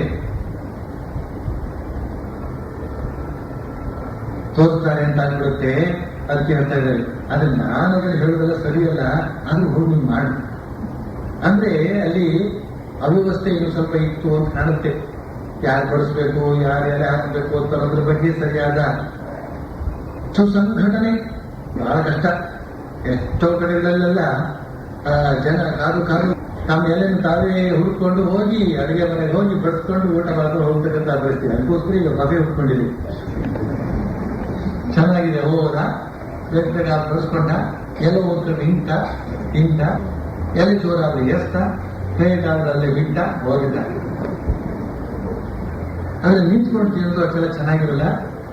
ಕೂತ್ಕೊಂಡು ಪಂಗದಸ್ತಾಗಿ ಎಲ್ಲ ಒಟ್ಟಿಗೆ ಇವ್ರು ನೋಡ್ತಾ ಅವ್ರು ನೋಡ್ತಾ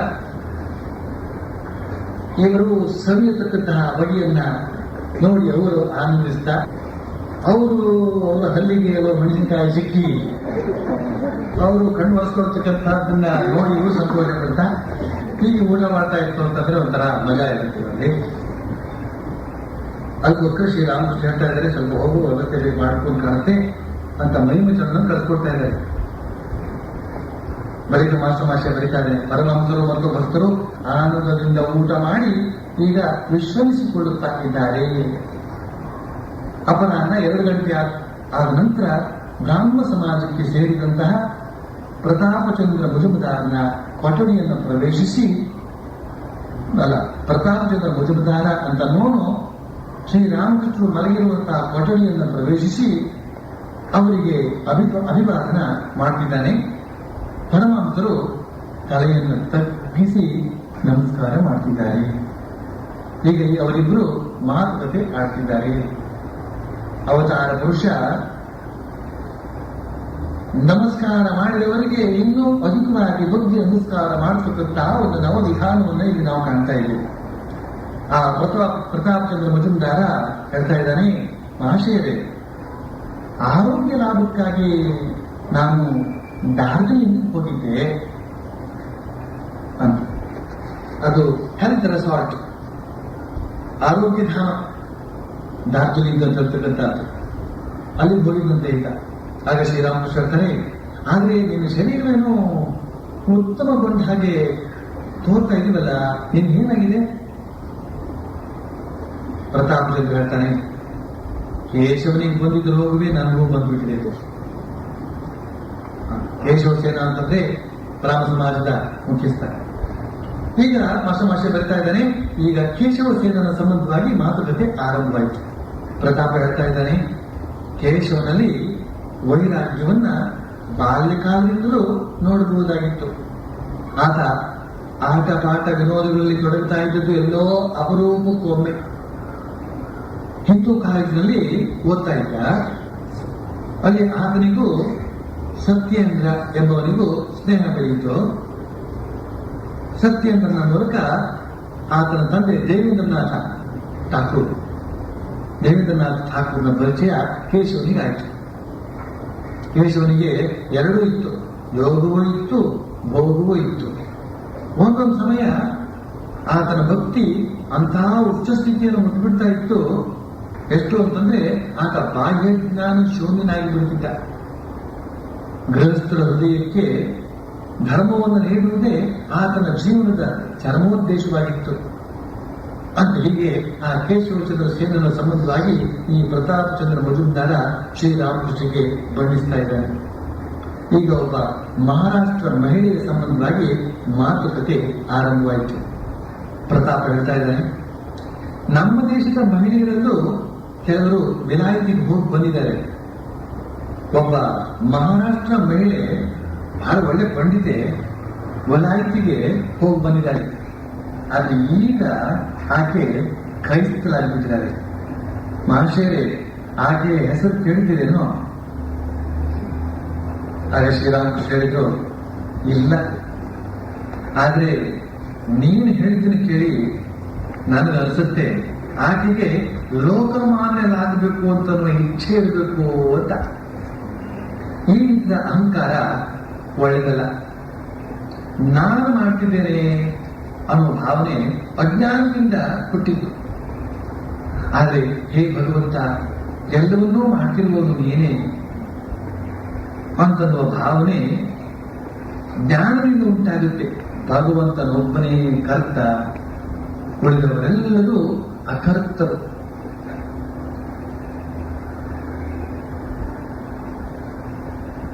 ಶ್ರೀರಾಮಕೃಷ್ಣ ಏನ್ ಹೇಳ್ತಾ ಇದ್ದಾರೆ,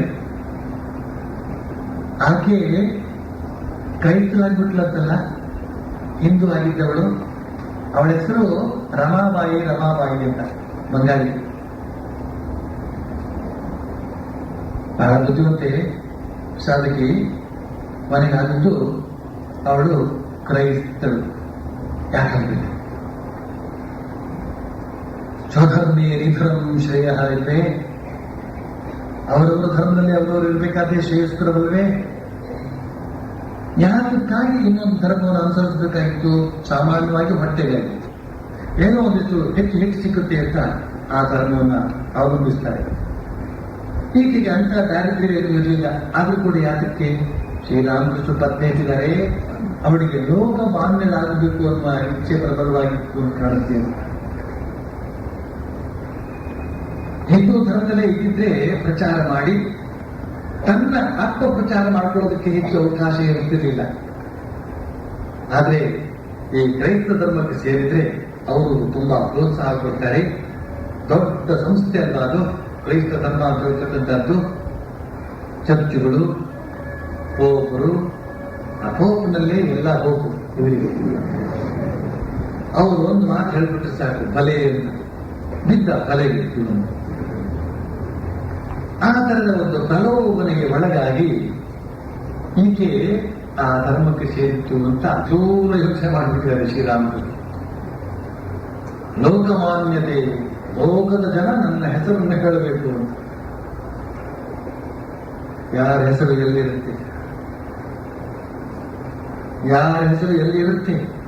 ಕೋಟಿ ಕೋಟಿ ಜನ ರಾಜರುಗಳ ಹೆಸರುಗಳೇ ಇವತ್ತು ಹೆಸರುಗಳನ್ನು ಇವತ್ತು ಹೇಳುವುದಿಲ್ಲ. ಇನ್ನು ಸಾಮಾನ್ಯರ ಹೆಸರನ್ನು ಯಾರು ಹೇಳ್ತಾರೆ?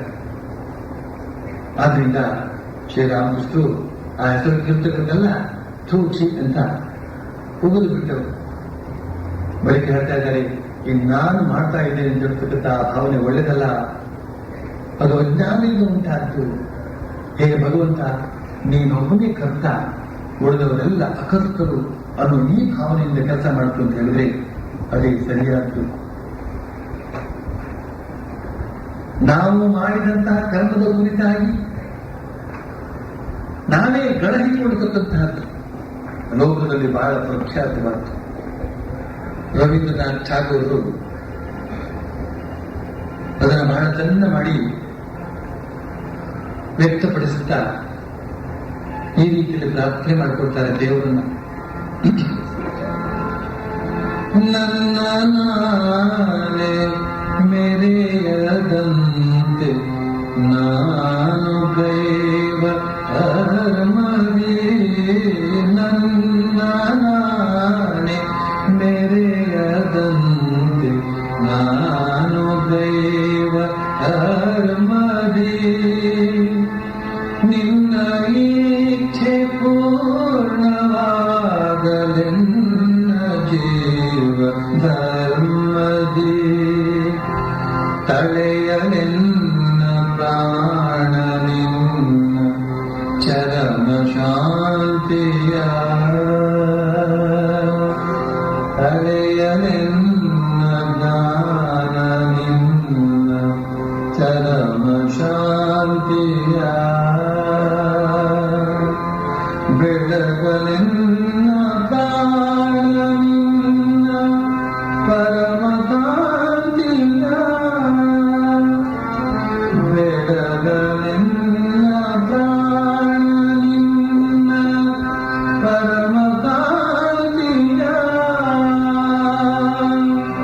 ನನ್ನ ನಡೆಸು ನೀನೇ ನೆನಸು ಹೃದಯ ಪದ್ಮದಲದಲ್ಲಿ, ಮಣಿಯಲಿನ್ನ ಶಿರವು ನಿನ್ನ ಚರಣಧೂಳಿತರದಲ್ಲಿ,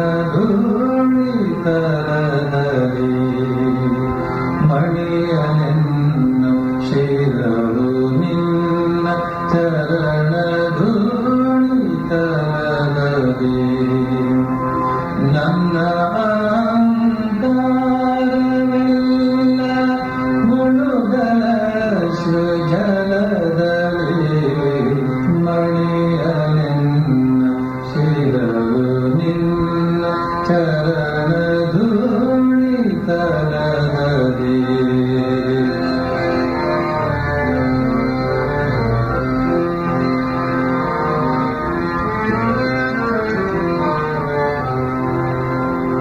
ನನಗೆ ನಾನೇ ಪೂಜೆಗೆ ಸೊಡಲನೆತ್ತಲು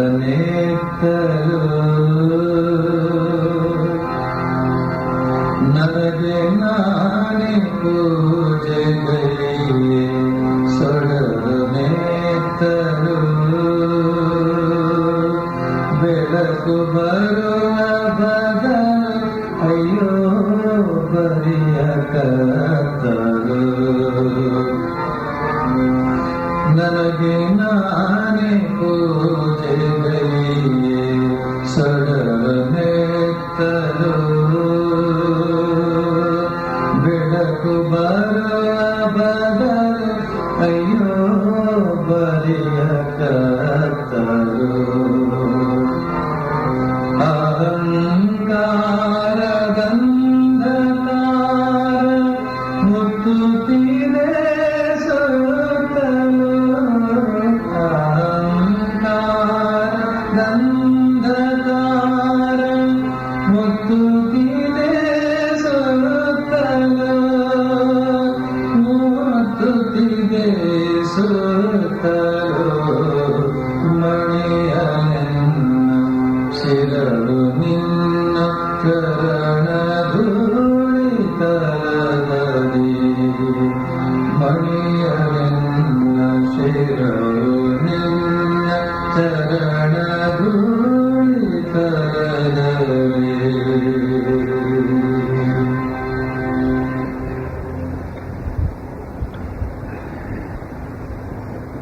ನಾನು ಮಾಡಿದಂತಹ ಕರ್ಮಗಳು ಎಂತೆಂತಹ ಮಹತ್ವಪೂರ್ಣವಾದಂತಹ ಕರ್ಮಗಳೇ ಆಗಿದ್ದ ಪಕ್ಷದದ್ದು ಆ ಕರ್ಮಗಳನ್ನು ಕುರಿತಾಗಿ ಬಾಕಿ ಉಳಿದವರಿಗೆ ಡಂಗುರ ಸಾರಿಕೊಂಡು ನಾನು ಮೆರೆದಾಡದೆ ಇರುವಂತೆ ಮಾಡಪ್ಪ ಹೇ ಭಗವಂತ. ಬದಲಾಗಿ ಆ ಕರ್ಮಗಳೆಲ್ಲ ನಿನ್ನ ಇಚ್ಛೆಯಿಂದ ಈ ರೀತಿಯಲ್ಲಿ ಮಂಗಳಕರವಾಗಿ ನೆರವೇರಿದವು ಅಂತನ್ನುವ ಪವಿತ್ರ ಮನೋಭಾವ ತಾಳುವಂತೆ ಆಶೀರ್ವದಿಸಪ್ಪ ಅಂತನ್ನುವ ಪ್ರಾರ್ಥನೆ. ಪ್ರಾಪಂಚಿಕರ ಜೀವನ ಮನದ ಹೊರಗೆ, ಆಧ್ಯಾತ್ಮಿಕ ಸಾಧಕರ ಜೀವನ ಅಂತರಂಗದೊಳಗೆ. ಅಜಗಜಾಂತ ಆಧ್ಯಾತ್ಮಿಕ ಸಾಧಕರು ಅಂತರಂಗ ಶೋಧನೆಯ ಮೂಲಕ ಅದನ್ನು ಪವಿತ್ರಗೊಳಿಸಿ ಪರಮಾತ್ಮ ಬಂದು ಅಲ್ಲಿ ಆಸೀನನಾಗುವುದಕ್ಕೆ ಬೇಕಾದಂತ ಪವಿತ್ರ ಆಸನವನ್ನಾಗಿ ತನ್ನ ಹೃದಯವನ್ನು ಹೇಗೆ ಮಾಡಿಕೊಳ್ಳಲಿ ಅಂತನ್ನುವ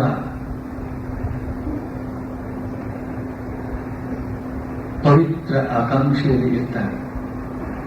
ಪ್ರಾಪಂಚಿಕ ತನ್ನ ಹೆಸರು ಈ ಲೋಕದಲ್ಲಿ ಹೇಗೆ ವಿಖ್ಯಾತವಾದೀತು, ವರ್ತಮಾನ ಪತ್ರಿಕೆಗಳಲ್ಲಿ ಹೇಗೆ ಹೇಗೆ ಬಂದೀತು ಅಂತ ನಿರೀಕ್ಷಿಸ್ತಾ ಇರ್ತಾರೆ. ಆದರೆ ಆಧ್ಯಾತ್ಮಿಕ ಸಾಧಕರು ನಡೆಸತಕ್ಕಂತಹ ಧರ್ಮ ಸಂಸ್ಥೆಗಳು ಮಾಡತಕ್ಕಂತಹ ಕೆಲಸ ಕಾರ್ಯಗಳ ವಿವರಗಳನ್ನ ಪತ್ರಿಕೆಗಳಲ್ಲಿ ಕೊಡದೆ ಹೋದ್ರೆ ಏನಾಗುತ್ತೆ ಗೊತ್ತೇನೋ? ಕೇವಲ ಟೊಳ್ಳು ವಿಚಾರಗಳೇ ಬಹಳ ಮಹತ್ವಪೂರ್ಣವಾದಂತಹ ವಿಚಾರಗಳಾಗಿ ಜನಮನದಲ್ಲಿ ಬೇರೂರಿ ಈ ಗಟ್ಟಿ ವಿಚಾರಗಳೆಲ್ಲ ಗುಟ್ಟಾಗಿ ಉಳಿದು ನಶಿಸಿ ಹೋಗುತ್ತದೆ. ಆದ್ದರಿಂದ ಈ ಮಠ ಮಾನ್ಯಗಳಲ್ಲಿ, ಆಧ್ಯಾತ್ಮಿಕ ಸಂಘ ಸಂಸ್ಥೆಗಳಲ್ಲಿ ನಡೆಯತಕ್ಕಂತಹ ಅತ್ಯಂತ ಗುಣಮಟ್ಟದ ಕಾರ್ಯಗಳು, ಸಂಸ್ಕೃತಿ ಪ್ರಸಾರದ ಕಾರ್ಯಗಳೇ ಆಗಬಹುದು, ವಿದ್ಯಾ ಪ್ರಸಾರದ ಕಾರ್ಯಗಳೇ ಆಗಬಹುದು, ಧಾರ್ಮಿಕ ವಿಚಾರ ಪ್ರಸಾರದ ಕಾರ್ಯಗಳೇ ಆಗಬಹುದು, ದಾನ ಧರ್ಮಾದಿಗಳ ಕಾರ್ಯಗಳೇ ಆಗಬಹುದು, ಅವುಗಳೆಲ್ಲ ಒಂದು ಬಗೆಯ ಆಕರ್ಷಕವಾದ ಭಾಷೆಯಲ್ಲಿ ಪತ್ರಿಕೆಗಳಲ್ಲಿ ಬರಬೇಕು ಅಂತ ಹೇಳುವುದು ನಾನು. ಆದರೆ ಅದು ನಮ್ಮ ವ್ಯಕ್ತಿತ್ವವನ್ನ ಡಂಗುರ ಸಾರಿಕೊಳ್ಳೋದಕ್ಕೋಸ್ಕರ ಅಲ್ಲ, ಬದಲಾಗಿ ಸಾತ್ವಿಕ ಕಾರ್ಯಗಳಿಗೆ ಪ್ರೋತ್ಸಾಹ ಸಿಗಬೇಕು. ಸಾತ್ವಿಕ ಕಾರ್ಯಗಳು ಜನಮನದಲ್ಲಿ ಚಿರಮುದ್ರೆಯನ್ನ ಒತ್ತಬೇಕು ಮತ್ತು ಅವರ ಮೂಲಕವೂ ಕೂಡ ಸಾತ್ವಿಕ ಕಾರ್ಯಗಳು ನಡೆದು ನಮ್ಮ ಸಮಾಜವೆಲ್ಲ ಸುಧಾರಿತವಾಗಬೇಕು. ತನ್ಮೂಲಕ ಶಾಂತಿಯುತವಾದಂತಹ ಆನಂದದಾಯಕವಾದ ಸಮಾಜ ನಿರ್ಮಾಣವಾಗಿ ಪ್ರತಿಯೊಬ್ಬರು ಆನಂದದಿಂದ ಬದುಕುವಂತೆ ಆಗುತ್ತೆ. ಆದ್ರಿಂದ ಸದ್ವಿಚಾರಗಳನ್ನು ಪ್ರಚಾರ ಮಾಡತಕ್ಕಂಥ ಒಂದು ಉದ್ದೇಶ ಇದೆ. ಆದ್ರಿಂದ ಸ್ವಾಮಿ ವಿವೇಕಾನಂದರು ಅಮೆರಿಕಕ್ಕೆ ಹೋದದ್ದು, ಇಡೀ ವಿಶ್ವದಲ್ಲೆಲ್ಲ ಅವರು ಭಾಷಣ ಮಾಡಿದ್ದು ಮತ್ತು ಆ ಭಾಷಣಗಳನ್ನ ಗುಡ್ವಿನ್ ಅಂತ ಹೇಳ್ತಕ್ಕಂಥವನು ಸಾಕ್ಷಿ ನಮಗೆಲ್ಲ ಸಿಗುವಂತೆ ಮಾಡಿದ್ದು. ಆದ್ರಿಂದ ವಿವೇಕಾನಂದರು ಅಂತ ಒಬ್ಬರು ಏನೊಂದು ವ್ಯಕ್ತಿ ಇದ್ರು ಅಂತ ನಮಗೆ ಗೊತ್ತಾದದ್ದು ಮತ್ತು ಅವರ ಹೆಸರಿನಲ್ಲಿ ನಾವೆಲ್ಲ ಈಗ ಕರೀತಾ ಇರುವಂತಹದ್ದು. ನನ್ನ ಮೂಲಕ ಇನ್ನೂ ಹೆಚ್ಚಿಟ್ಟು ದೊಡ್ಡ ದೊಡ್ಡ ಕಾರ್ಯಗಳನ್ನ ಆಗಬೇಕಾಗಿದೆ. ಆ ದಿವ್ಯ ತ್ರಯರ ಜೀವನ ಸಂದೇಶಗಳು ಎಷ್ಟು ವಿಸ್ತೃತವಾದ ರೀತಿಯಲ್ಲಿ ಹಾಡಿಕೊಳ್ಳೋದಕ್ಕೆ ಸಾಧ್ಯವೋ, ಎಷ್ಟು ಬೇಗ ಹರಡಿಕೊಳ್ಳೋದಕ್ಕೆ ಸಾಧ್ಯವೋ ಹಾಗೆ ಹರಡಿಕೊಳ್ಳೋದಕ್ಕೆ ನಾವೆಲ್ಲರೂ ಕೂಡ ಯಂತ್ರಗಳಾಗಬೇಕು. ಅವರು ಯಂತ್ರಗಳಾಗಿ ನಮ್ಮನ್ನು ಯಂತ್ರವನ್ನಾಗಿಸಿಕೊಂಡು ಆ ಪವಿತ್ರವನ್ನ ಕಾರ್ಯವನ್ನು ಮಾಡಿಸಿ ನಮ್ಮನ್ನು ಕೃತಾರ್ಥವನ್ನಾಗಿಸಬೇಕು ಅಂತ ಈ ವಿಚಾರಧಾರೆಯನ್ನು ನಿಮ್ಮ ಮುಂದೆ ಇಟ್ಟು ಇಂದಿನ ಉಪನ್ಯಾಸವನ್ನು ಮುಗಿಸ್ತೇನೆ. ಮುಂದಿನ ಶನಿವಾರ ಸಂಜೆ 5 ಮತ್ತೆ ಮುಂದುವರಿಸಲಿದ್ದೇನೆ. ಓ